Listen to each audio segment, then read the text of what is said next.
what happened last night between 8:30 to about 11:30 has kind of exposed Pakistan like never before. It has been pounded by India. In spite of that, you have Pakistan that has the cheek to say, हमने कुछ नहीं किया. But that isn't a surprise. On Deepti Decodes, we will expose 5 reasons. In fact, 5 reasons how Pakistan today has been exposed, and like never before. They are in absolutely no position to take on the prowess of the Indian armed forces. They absolutely cannot. They cannot, match our air defense systems. They cannot match our ammunition. They cannot match our technology. They cannot match our might. They cannot match our forces, period. And they need to accept this.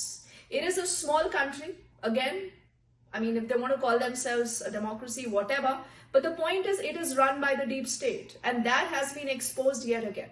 And look at the kind of responses, both in India and in Pakistan over everything that has happened post the 22nd of the Pahalgam attack, and particularly this brazen, this cowardly and dastardly attack again that we have seen by Pakistan. The other thing that we were talking about is look at the kind of responses that Pakistan and people in Pakistan today have to what Shahbaz Sharif, the deep state, is doing versus what Narendra Modi and the opposition and everyone else today is, projecting. Because India is one. India says we are with the government, we are with our armed forces, go and crush this terror factory. That is Pakistan. So in India, we are all speaking as one because our target is this rogue state Pakistan.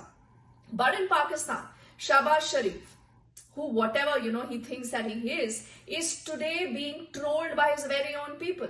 Yesterday he was speaking to his people, he was giving out a televised address, and do you know what his own people, his own citizens said? They said, look at your body language. You are looking and sounding so weak. In fact, his own MPs in their own parliament are calling him quote unquote coward, Kair. That is Shahbaz Sharif, and that is again how Pakistan has been exposed. The other important thing is the Pak Army Chief. Remember, Asim Munir, ever since he's taken charge, he made those literally absurd comments vis-a-vis India, his two-nation theory. He's been called out. He's been called out by everyone. People have called him a lot of things. And he today, again, is isolated. The word is that sooner or later, this man will go. He will be replaced. But I think he's again exposed why you can never trust Pakistan. He's getting isolated from within. He's getting targeted. Many within the deep state, the GHQ Rawalpindi, do not like him. They just detest him. Forget the fact that an ordinary Pakistani today wants that man out, because they've seen this charade play out for far too long of the state actors, the non-state actors, and it has all come down to this last nail in the Pakistani army chief's coffin that possibly could see him, on his way out.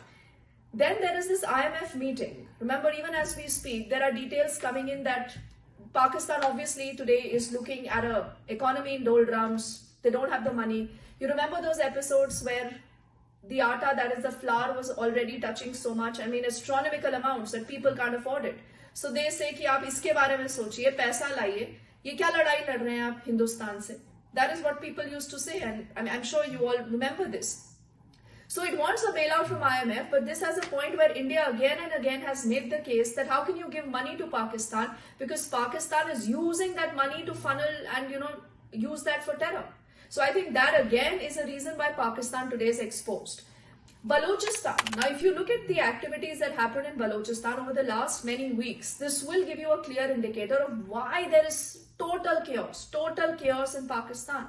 But more importantly, you have a known Baloch writer who has claimed independence from Pakistan. And they say that India must allow us to open a Baloch embassy here in New Delhi. They've also written to the UN saying that, recognize us as a separate entity. So much for Pakistan in trouble right now. So much for that chaos. It is foundation, the entire foundation is shaking. That is Pakistan. And that is the cost of inflicting terror, inflicting such a dastardly attack on India. India that has always said we are not the aggressor. But if you think we will take everything lying down, no, that is not happening. What is also very clear is that Pakistan did underestimate the Indian response. They have absolutely no idea what they're dealing with. Because this is a new India that has its own might, it has its own line of thinking. They possibly thought that we will never cross the POK, we will never, go beyond Khyber Pakhtunkhwa. But no, this time we've entered the Punjab province. We've gone in for the jugular. We've hit their, terror fountain heads. That is a reality, and that reality needs to sink in. So you've seen the US talking back and forth with both India and Pakistan. And what is very clear is that there has been an unequivocal condemnation of terror. That has happened. The world today, even countries like China, Turkiye, that continue to stand by a rogue state called Pakistan today, I think should be deeply worried.